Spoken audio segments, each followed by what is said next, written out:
আর দীপা,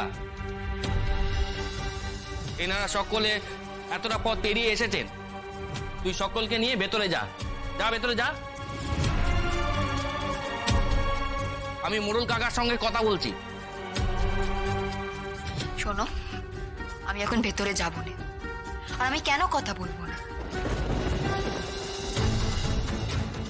এই লোকটা তখন থেকে যা খুশি তাই বলে যাচ্ছে, আর আমি ভেতরে চলে যাব? এই মর, চুরি পড়া হাত নিয়ে কি যেন বলছিলে তুমি?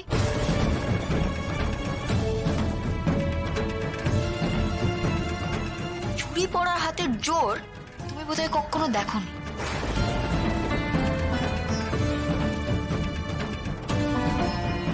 না জেনে থাকলে নিজের মায়ের কাছে, নিজের বউয়ের কাছে গিয়ে জিজ্ঞেস কর, এই চুরি পড়া হাত কি কি করতে পারে।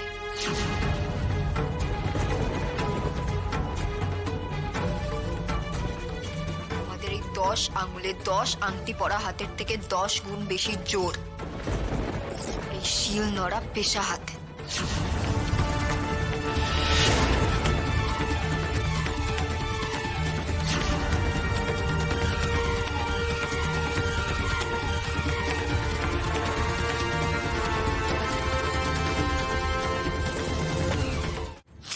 জলে মাছ ধরতে এসেছো তুমি? হ্যাঁ, ছিল আমার বনলতা দিদির বাড়িতে।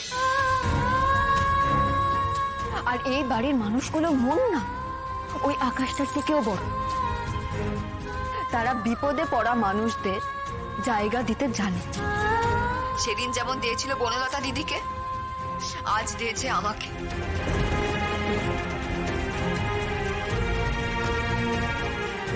গ্রামের সবাই মেনে নেবে না জেনেও আমার বর যখন আমাকে সঙ্গে নিয়ে এসেছে, এরা কিন্তু আমাকে দূর করে দেয়নি।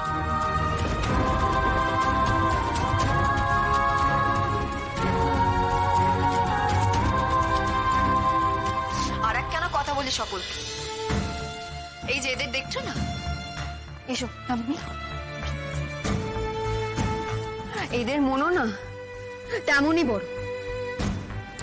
এরা যেমন আমার বনলতা দিদিকে আশ্রয় দিয়েছিল, এরাও আমায় আশ্রয় দিয়েছে। আমি এদের কেউ হইনে জেনেও এরা আমাকে পথে ফেলে দেয়নি।